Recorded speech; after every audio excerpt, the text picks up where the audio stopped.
Buddhist meditation is sometimes called a mystical form of enlightenment. Now, what does that mean? Well, it depends on who you ask, but William James, the great American psychologist whom we heard from in the first lecture, said that there are two hallmarks of a mystical experience.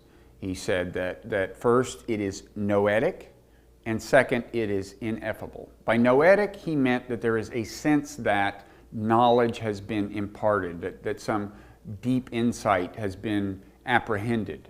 And by ineffable, he meant that it's hard to express exactly what the experience was like, why the person is so convinced of the truth of this deep insight. And if you want an illustration of what exactly James meant by ineffability, one thing you can do is talk to a kind of serious Buddhist meditator who has had the experience while meditating of not self. And by that, I don't mean the kind of modest version of not self that we've talked about, where you say, well, I don't have to identify with that particular feeling. That feeling doesn't have to be part of myself. I mean full-on, extreme not self, where the person becomes convinced that there is no self in there. If you ask such a meditator to kind of describe the experience, often what you'll hear is, sorry, I can't describe it. Sometimes you find somebody who is game, who will give it a shot. And even then, when they start talking about it, you kind of see what James meant by ineffable, that it does defy really clear articulation. Well, anyway, one person who agreed to talk to me a little about such an experience is Rodney Smith. He's a very highly regarded meditation teacher and the author of a book called Awakening. And I asked him to try to recall the very first meditative experience he had when he became convinced of the truth of the not-self doctrine. In words, which already throws me way off, stillness. There was no contention. Okay, and then therefore it was. It felt stillness was not a contained state. It was infinite stillness, because there was no distance. Infinity comes into play when there isn't any distance. Mm-hmm. It's the only time it comes into play. So when there is no object that is counter to yourself, or yourself that is counter to an object, then there is infinity. So I would say infinity. I would say stillness. And universal awareness. Now, by universal awareness, he doesn't mean that he was aware of the whole universe. He just means that he got the sense that awareness is kind of a property of the universe in a sense, and that what he had previously thought of as himself or his own little realm of consciousness was actually just kind of a particular part of this larger expanse of awareness, or a point of access to it. It's like, here's an example. If you take the air around you, all right, the air around you is 360, it's everywhere. It doesn't apply any pressure, it's there. Okay, now make the air awareness, alive. Mm-hmm. That's what it feels like. It feels like you're being surrounded, internally and externally, by something that is not self-generated. Not every meditator who has had this not-self experience would describe it the way Rodney did, but there were two themes in what he said that actually are pretty common in these reports. One is just the idea that there's a sense that your awareness, your consciousness is in fact not something that's really defined by a self. I've heard the term ownerless consciousness as a reference to this. And the other thing, when Rodney talked about there being no sense of opposition between any self and any other object, that would fall under the heading of kind of transcending the subject-object duality, which is another thing you hear. Both of those things are very hard for me to wrap my mind around, and I would say do qualify for what William James called ineffable in some sense. But I do think there's a more straightforward way to try to get a sense for what people mean by not self. There's another avenue we can take. And that is to ask meditators who have had this experience to talk a little about what their thoughts seem like during meditation. We've talked about feelings and how meditation can give you a kind of a different relationship to your feelings, but we haven't really talked much about what thoughts might seem like to the very serious meditator, and I think that can be a fruitful path here. So I talked about that to Joseph Goldstein, who's a very important thinker in American Buddhism and has played an important role in really the development of American Buddhism over the last few decades. About 40 years ago, having spent some time in Asia, he came back and founded, along with Sharon Salzberg and Jack Kornfield, the Insight Meditation Society, and that has become a very important institution in kind of spreading awareness of, in particular, Vipassana meditation. He's also written a lot of books, including The Experience of Insight, about Vipassana meditation.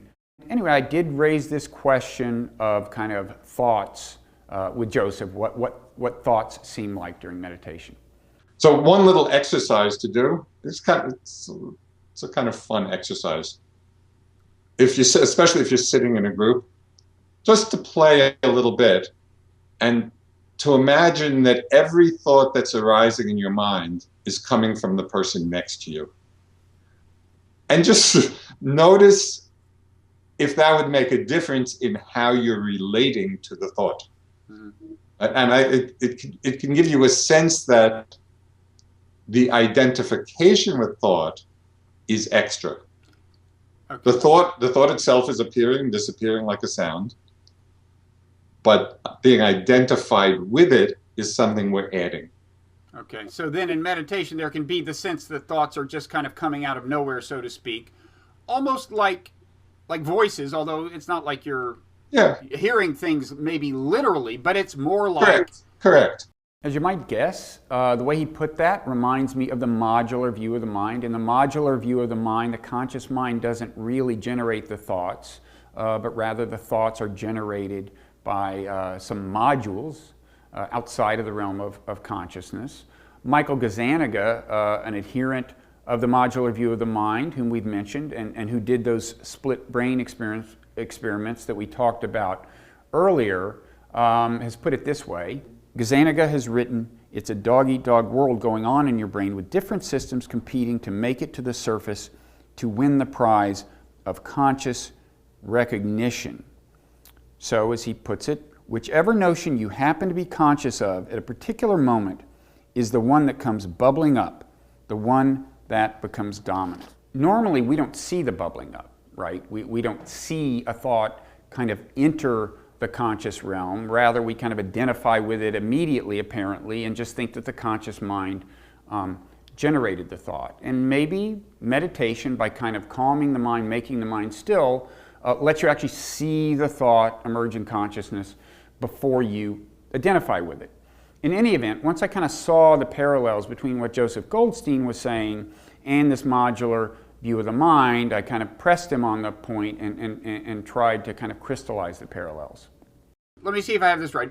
During meditation, you can begin to see that or come to believe that, whereas you might have thought all your life you're thinking thoughts. The thing you think of you as is thinking the thoughts. It's closer to being the case that the thoughts try to capture you, the thing you think of as you, right? I mean, they come from somewhere, right. Somewhere in your body, somewhere in your brain, but, yes. but... Okay, so far so good. But then at this point, I started leading the witness a little farther than he wanted to go.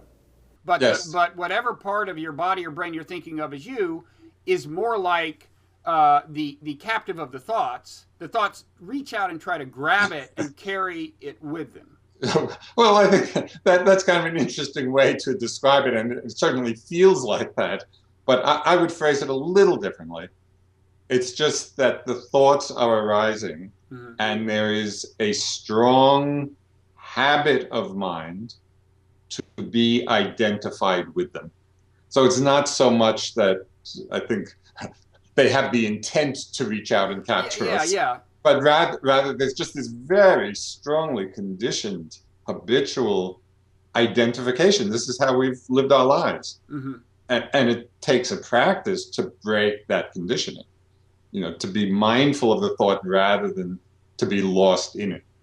Okay, so Joseph says it's going too far to think of the thoughts as actually alive and trying to capture your attention, and I think that's going too far too. But he also said that that's what it feels like, and that makes sense in terms of a modular view of the mind. If a module, having reached a certain level of activation, succeeds in kind of propelling a thought into your consciousness, it might seem that the thought has a certain vibrance. In any event, Joseph's basic report that during meditation, often it seems like you are not the one thinking your thoughts, that report is quite common. I've heard a number of meditation teachers say, thoughts think themselves. Now, I'd say that's not exactly right. I'd say modules generate the thoughts, but again, it might seem to you like the thoughts think themselves because the modules are kind of outside of the realm of consciousness, so the thoughts seem to enter consciousness of their own accord. So anyway, once I had led the witness a little too far, I kind of backed off a little and took another shot at the subject with Joseph and tried to kind of get clear on exactly what rendering of the basic idea he would accept. But let me just put it this way: thoughts become to seem much more like active things than the things than passive things. In other words, they're actors in your consciousness that you've got to deal with, and you're in the habit of going along with them. But that's not necessary. Correct. And they become a lot less active when we see them for what they are, when we're not pulled into the drama of them. It's sort of like going to the movies. We go to the movies and there's a very absorbing story and we're pulled into the story and we feel so many emotions and, we're excited or afraid or in love, whatever. And then maybe in a moment we sit back and say, oh, this is just light. These are just pixels of light projected on a screen, right? That everything that we thought is happening is not really happening. Mm-hmm. It's the same way with our thoughts. We get caught up in the story, in the mind drama of them, forgetting their essentially insubstantial nature. Now this may remind you of something that Yifa, our friend the Buddhist nun, said earlier, not about thoughts, but about feelings. And in case you don't remember, here's a flashback. It's just like you watch a movie. The movie it's a kind of a picture by picture emotion, and you grasp it as real. But when you take a one by one, a piece by piece, it's not real. So I think it's interesting that both thoughts and feelings are being described here with that same metaphor of a movie. And maybe there's a connection between these two things. I mean, what Joseph said suggested that when feelings are running strong, the thoughts seem kind of more tangible and more part of you.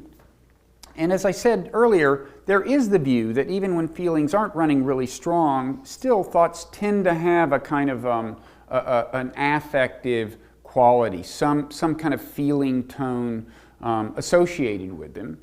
And if so, it could be that the feeling associated with the thought is kind of what attaches it to you, what makes it feel part of yourself, what inclines you to kind of own it. So the feeling tone of a thought then becomes a kind of cement. That's mere conjecture, but I think it's kind of plausible conjecture, and certainly it would explain why it is that as you meditate and the mind gets more calm and still, and the feelings seem to lose their power, then the thoughts also seem less tangible and a little more remote. In any event, the kind of practical upshot of this is pretty clear. So when we have that basis of wisdom about the nature of thought, then we have more power to choose, okay, which thoughts are helpful, which are going to serve me, serve others, then we act on them. Mm-hmm. Which thoughts are not so helpful, those we can more easily let go. Okay, so that brings us back to the more modest version of not self. In other words, just thinking, well, there are these feelings I don't have to own, or there are these thoughts I don't have to own, I don't have to consider part of myself. And you view it that way, but without really letting go of the concept of the self. But it could be that this modest version of not self leads kind of naturally to the more extreme, all-encompassing version of not self. In other words, you start out thinking, well, I don't have to own that thought, I don't have to own that feeling. And then you might start to think, well, then in principle I don't have to own any of them, and the implications of that might dawn on you. Anyway, I ran this idea past Joseph. So we've said you don't really have to identify with your thoughts, even if you're in the habit of it. We earlier said you don't really have to identify with your emotions, even if you're in the habit of it. And this is, you can kind of see how, if you start looking at all aspects of subjective experience like this, you could be led to doubt the very existence of self. And this is the logic, to some extent, of the Buddha's argument for the non-existence of self, right? As framed in the context of what are called the five aggregates. Yes. The way Buddhist thought divides your experience into these five aggregates, some of which we've talked about. Yes. That's the logic of the argument, right? There's nothing in your experience that you are really intrinsically identified with. Exactly. Okay, so there's a kind of organic connection between the modest and extreme versions of the not self doctrine, in at least a kind of logical, intellectual sense. In other words, you realize that you don't have to identify with some of your thoughts or feelings, and then you realize that, well, in principle, you don't have to identify with any of them. But what about experientially? What about the feeling of not self? Is it the case that if you start out kind of feeling through meditation that, wow, I don't really have to own this particular feeling or this particular thought, does that naturally lead you to get where, say, Rodney Smith was and have the experience of full-on not self? Well, in a way, Joseph Goldstein seems like a good example of this. So do you mean you have a sense of distance from your consciousness itself? I wouldn't so much say use the term distance as non-identification with. Mm-hmm. There's the experience of consciousness and every object of thoughts, emotions, sensations. Well, so there's the experience without being identified with them. Okay. And that's when we begin to get a sense of the selfless nature. Now that doesn't sound exactly like Rodney Smith's description of the experience of not self, but it's kind of moving in that direction. It does sound this theme of ownerless consciousness. And that raises a question. When you are not identifying with your consciousness, where is the you that's not identifying with it, right? When you're seeing not self, don't you have to be seeing it from some perspective? Well, I guess you have to be there. I mean, I guess this is what William James meant by ineffable.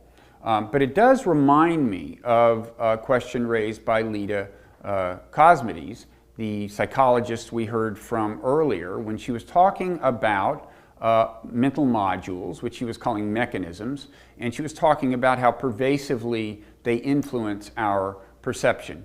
And here's what she said. There's always some psychological mechanism doing something. It's creating our experience of the world. It's creating our perception of the world. That's why I wouldn't say that domain-specific mechanisms color our perceptions. I'd say that they create our perceptions. That there's no such thing as perceiving the world in a way that doesn't involve carving it conceptually into pieces. There's no point of view from nowhere. Okay, in the next lecture, we're going to ask whether there is a view from nowhere, and if not, what the closest thing to that is. Or to put it another way, we're going to look at the Buddhist concept of enlightenment from the standpoint of evolutionary psychology. And we're going to do some other things in that lecture. After all, it's the final lecture. I'm going to try to wrap up a number of the threads that have been running through this course and render a kind of evaluation of key points of Buddhist thought from the standpoint of modern psychology.